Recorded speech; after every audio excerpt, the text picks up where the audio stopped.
Here we go. What's going on, guys? Welcome to my live book signing with The Strand. I'm going to attach them in a second. Let me pin this comment here real quick.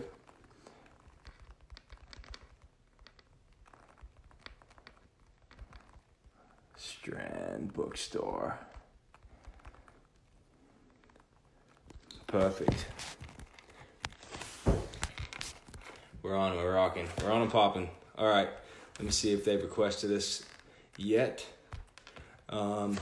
Here celebrating the release of my book, Prince Neptune, my first collection of poetry, with The Strand, who I was supposed to be coming and doing a signing with last month, but unfortunately, you know, considering everything that's been happening, we've had to turn it into a digital one. But I wanted to thank The Strand for still supporting the book, for carrying the book, for selling it on their website. And I'm going to try and see if they've requested me yet.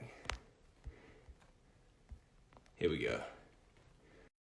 And we're going to do a little interview and jam some songs and sign some books. Hi, Sabir. Yo. Strand. Hey, man. You got me? I do. Oh, perfect. How are you? Good. Thank you so much for doing this. We appreciate it. We're happy to support your book, and congratulations.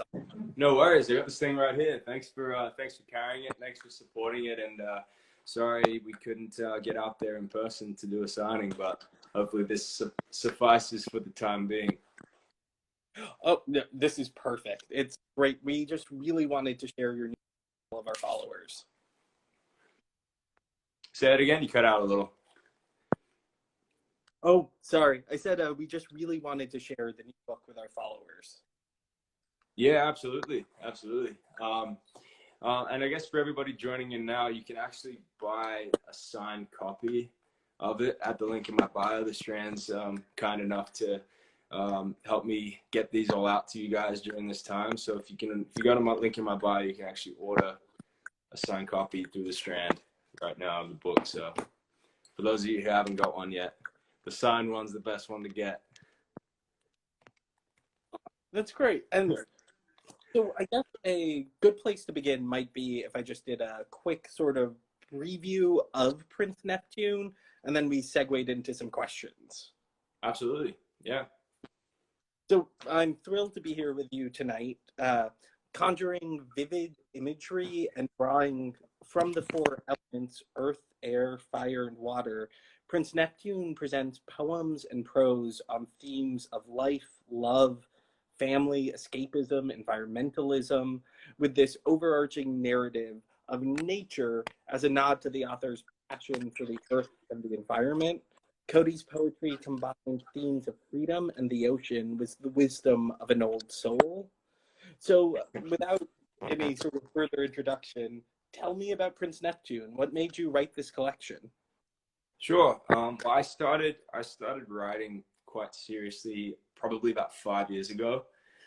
Started taking, my interest in literature just skyrocketed, and ended up discovering all these poets and writers that I didn't have wasn't aware of the existence of before, and just, I was sort of opening myself up to a world of art and of literature and of books that I, previously hadn't been aware of, and that kind of sparked the initial interest in the idea that maybe I would start collecting my own work and poems and little bits of prose, short stories, like aphorisms, all kinds of things. I was basically just filling up several notebooks with whatever came out at the time, and so probably filled up about 4 or 5 notebooks over the last 5 years. And Prince Neptune was the accumulation of, and just a consolidated collection of all the work I'd written since I was about 18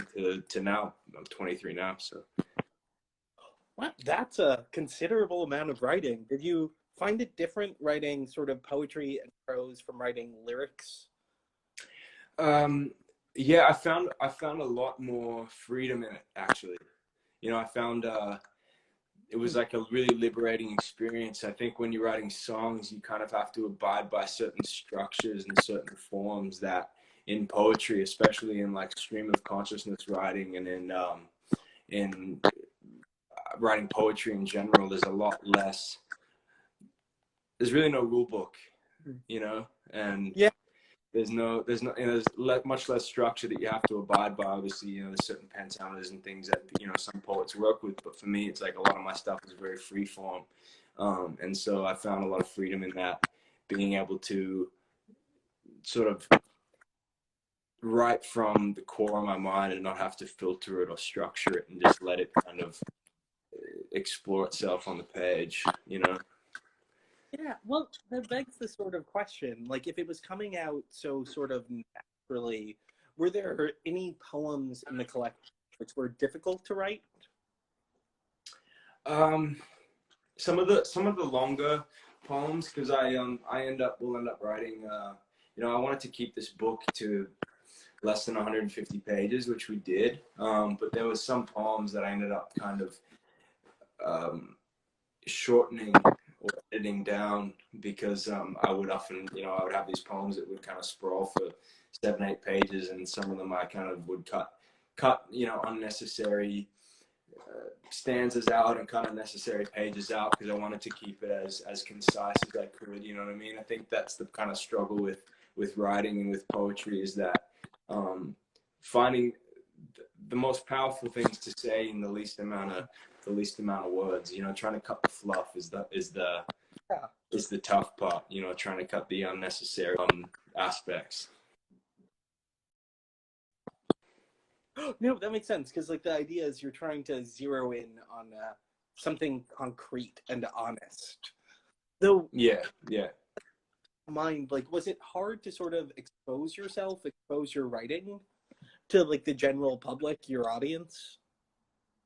Yes and no, because it definitely was showcasing a new side of myself, and I was diving into a new realm of art and, you know, the world of literature. Obviously, you know, occasionally we'll hold hands with music, but, you know, it is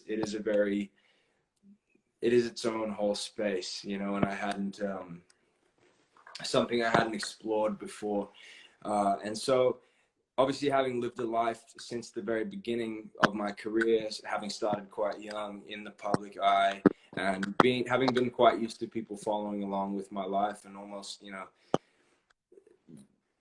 making good and bad decisions in the public eye, I almost am a little numb to and less concerned with putting myself out there or exposing my work, because I've been doing that for so long that this was just a venture into the next phase of my life as an artist, of all, you know, of all kinds.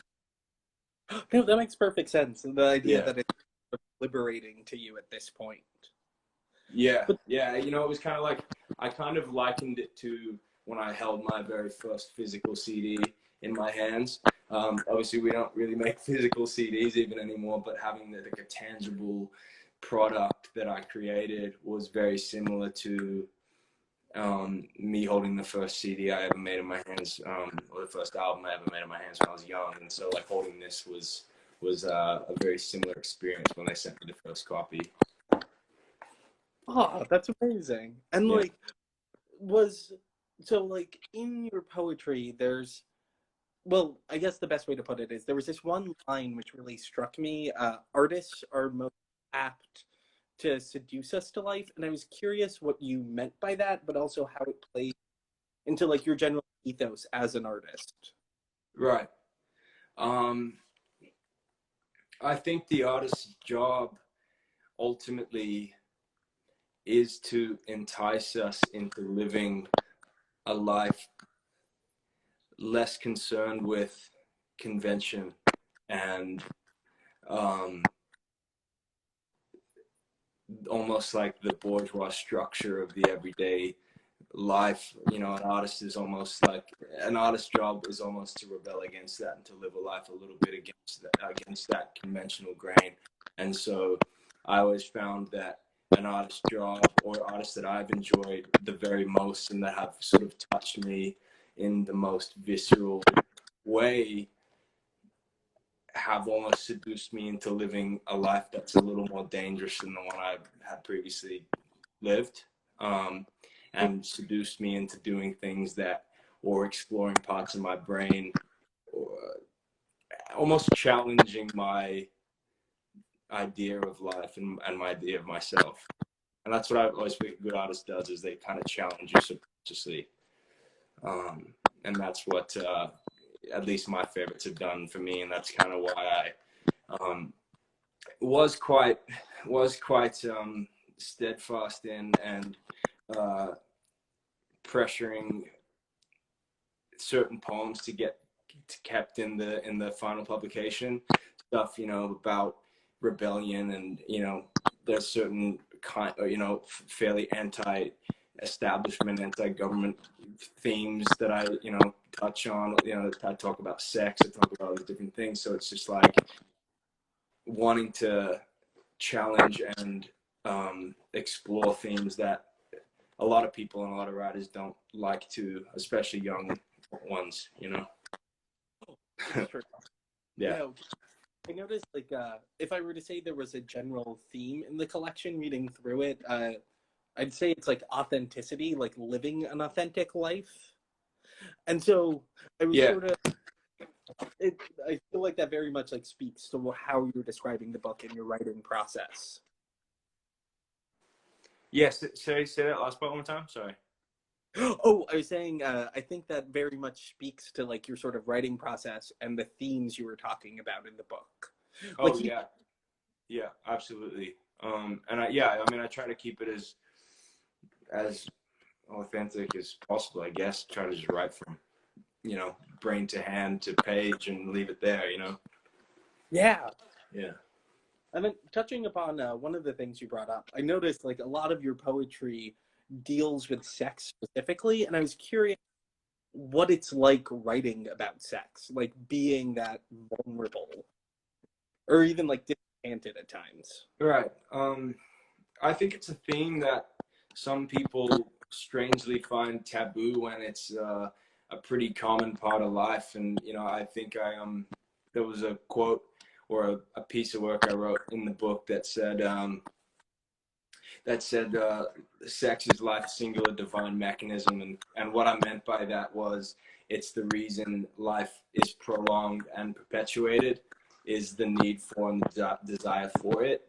You know, it's what keeps life going. It's what keeps us creating new life, and you know, keeps us attracted to each other. Is that kind of magnetic attraction, you know, around all things. And so talking about it felt quite natural, because it's just a natural part of life and something that, you know, is a part of most of our lives. And in fact, like something that we're all interested in one way or another. So It's very sort of like linked to the creative process, to writing in general. It's part of oh the yeah, creation mythos almost. yeah, absolutely. You know, and it's that energy often that, you know, draws people to go and see live shows, see theater, read books, meet people, go out to bars, keep, you know, it's like Yeah, that. It's not necessarily the sex explicitly, but it's the energy of that kind of essence that keeps things rolling, you know. yeah, that sort of like generative quality. Yeah, exactly. And then, so another thing I wanted to touch upon in one of like your earlier answers is you mentioned like being influenced by writers you love, and like I think the Yeah. acknowledgement page killed me, like Baudelaire, Rimbaud, Morrison. So I was sort of curious if you could speak to how any specific writers affected the poems you wrote, or just inspired you generally. Yeah, there's a few, I mean, there's a few different styles that I think affected my own um, quite heavily. One being the more stream of consciousness beat stuff, you know, like the, you know, 40s and 50s American writers, the beat poets, Kerouac, Ginsberg, those kind of guys, and then like the French symbolist poets like, you know, Arthur Rimbaud, and Baudelaire and guys like that you know, work a lot with really like visual imagery and things like that. And so I always, I've always enjoyed like writing something that allows you to fully immerse yourself in to larger than life or almost fantastical world. So yeah, and so those two, and then also, I'm also inspired by writers that are, contemporaries too. Like I almost like, I had a chat once with Atticus and with a guy named Christopher Poindexter, two pretty prominent poets at the moment. And we started almost calling ourselves the New Romantics because all of us seem to touch on a little more so now poems on romance, and that seems to be what a lot of people are digging these days. And so I'm inspired by guys like that who I would consider contemporaries to Rupi Kaur, poets like that. Sorry, I think you cut out there.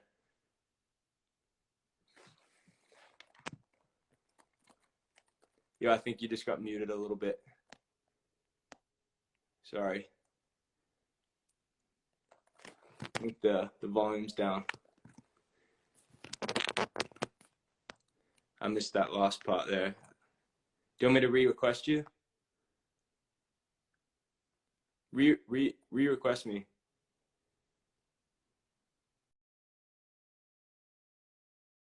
I'm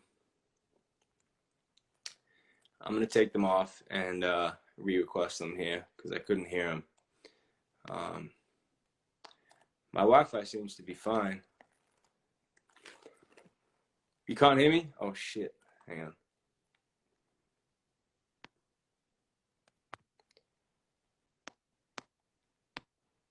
Huh.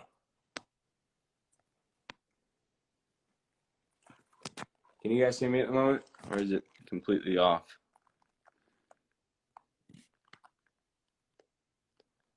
Hang on. Let me see if they request me back. Let me go back off and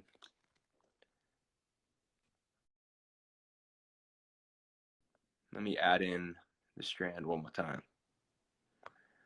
Here we go. Add. Waiting for them.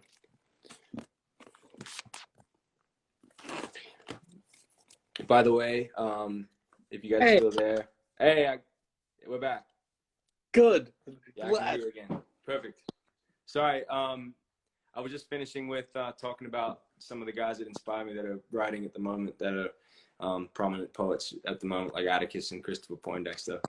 But I missed your response. Oh, I was just saying, it makes sense that you think of them as contemporaries because you're romantics, not just in the like sort of coupledom sense, but in a romantic perspective on the world. Yeah. Lost sweep a bit.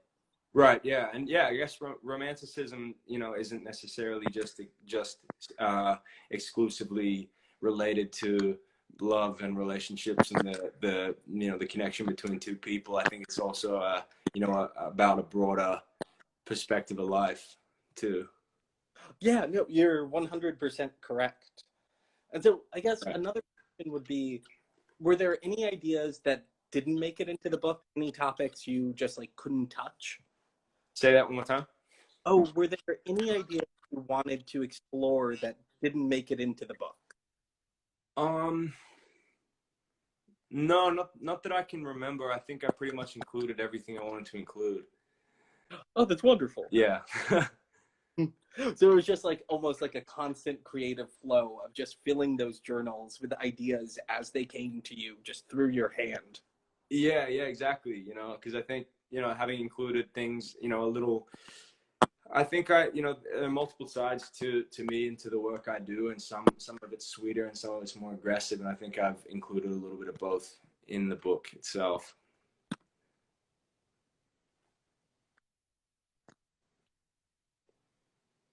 Oh, I think we're off again. Oh, that's great. Oh no, that's out of curiosity. Would you have any sort of tips for aspiring writers? Oh, sorry, man. I think you're cutting out there again. We lost you. You're back. Hey, sorry about that. I was asking if you had any tips for aspiring writers, people who wanted to follow in your footsteps. Yeah, I think that's just the consistent practice of writing more than anything. Reading and writing. I've always found that the more I did it, the more natural my feel became. And that's kind of like with anything. It's like exercising a muscle, learning a new skill. I found the more I did it, the more I cultivated the skill, the easier it was for me to kind of just sit down and really fall into like a flow with it. So yeah, I would just say like write every single day or whenever you're inspired. And you know that's part of the what happened here with me is that I really kind of took it on as just a really personal passion project and put the manuscript together myself and pitched it out myself. And you know, it really was just kind of a personal pursuit more than anything. You know, I kind of kept it separate from my music and my musical career and stuff, and you know, really kind of spearheaded it personally.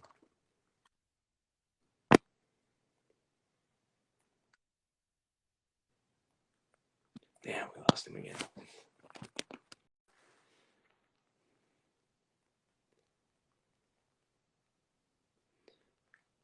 I lost your volume. Can you guys hear him? Hang on, sorry. I think we've lost your volume again.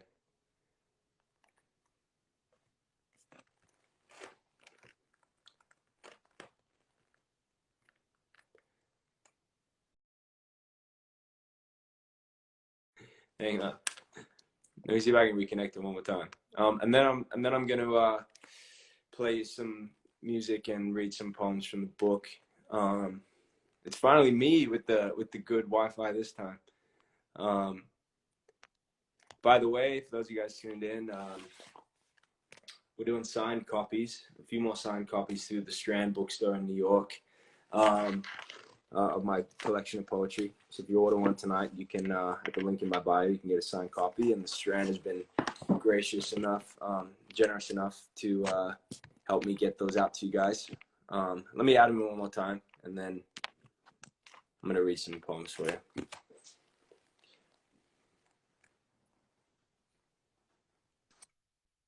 Hey, he's back. Sorry for the back and forth. The Wi-Fi is apparently terrible for no explicable reason. No worries. That connection's a lot better. Good. Well, I figure before I leave you to the performance aspect, I did just want to say thank you on behalf of the Strand. We appreciate your support, and everyone reads your book. It's fantastic. No problem. Thank you guys for carrying it too, and thanks for helping me get like signed copies out to everyone. Oh, That's great. it's our pleasure. I can't wait to hear the music and listen to the reading. With that, Thank you, and I hope to come and see you guys in person sometime, and we'll have to reschedule that event. oh, we would love to. Yeah. Okay. Cheers, man. Yeah, Thanks so much. Thanks. Awesome. They're the best. By the way, if you're ever in New York City, go visit the Strand bookstore. They're my favorite bookstore in New York, and I was really stoked that they were willing to jump on and do a signing with me. And as I said before, they've been generous enough to send out signed copies of Prince Neptune with the links in my bio. You can go there and have a look. I know we did it a few weeks back, but if you missed out, you can order it now, and they'll get it out to you as soon as possible. I'm going to read you a little poem or two from the book, and then I'm going to sing you a song and leave you guys to your evening. This is a little piece of prose on page 59. It goes, I was up at 5 a.m. thinking about my life in Hollywood and all the people I met and the sheer utter artificiality of it all that you can feel in your bones and under your skin, no matter how many glasses of champagne they hand you, or how many cameras they flash in your face, trying to pin you up with some budding young starlet on your arm. I saw then in that moment that the only decent thing left to do was go surfing. Son, there are millions of fish in the sea. Find yourself a mermaid. Here we go. Something else on page 76 that I think is kind of a timely little piece about us all kind of being stuck at home, stuck having to really take responsibility for our own lives at the moment. This goes, embarking on keen pursuit of truth, you must look into the mystic face of life itself, and in the cobalt dawn you must go and go and go, leaving behind teachers, parents, friends, mentors. You must take life for yourself. You must write the books. You must compose the songs. You must shoot the films. You must paint the pictures. You must take life and make life yours. These are all from Prince Neptune. Grab it. And I'm going to sing you a little acoustic version of the most recent release of mine. The first of 2 songs I'm putting out in conjunction with the book here. And this is called Captain's Dance with the Devil. Let me tune this bad boy up real quick.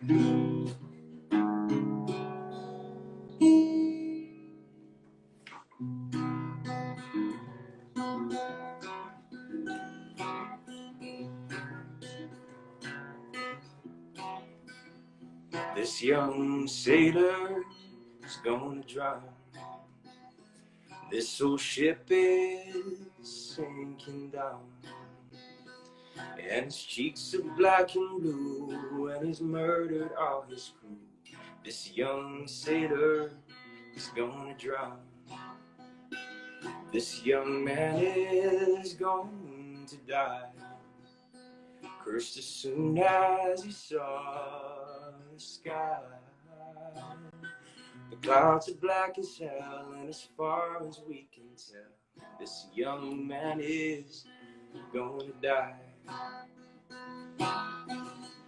He's off to do the devil's dance, waiting deep in hand with the man. He's off to do the devil's deed. You guys are funny.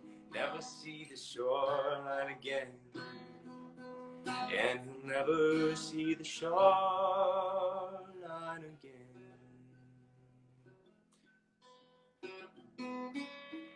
The youngest captain the world's ever seen, striking a lightning bolt dream. Only 17, living far beyond his means. The youngest captain the world's ever seen. You guys are funny. He's off to do the devil's work, but to him it's a favor for a friend. He's off to learn the devil's craft, but to him it's the only freedom for a man. Death is the only freedom for a man. Death is the only freedom for a man.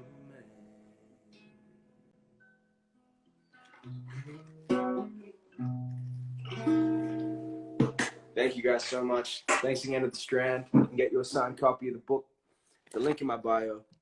And thanks once more to you guys for coming and hanging out. And hopefully we'll be able to reschedule some of those signings when everything cools off. Hope you guys are staying calm and cautious and healthy. And see y'all soon. All right. Cheers.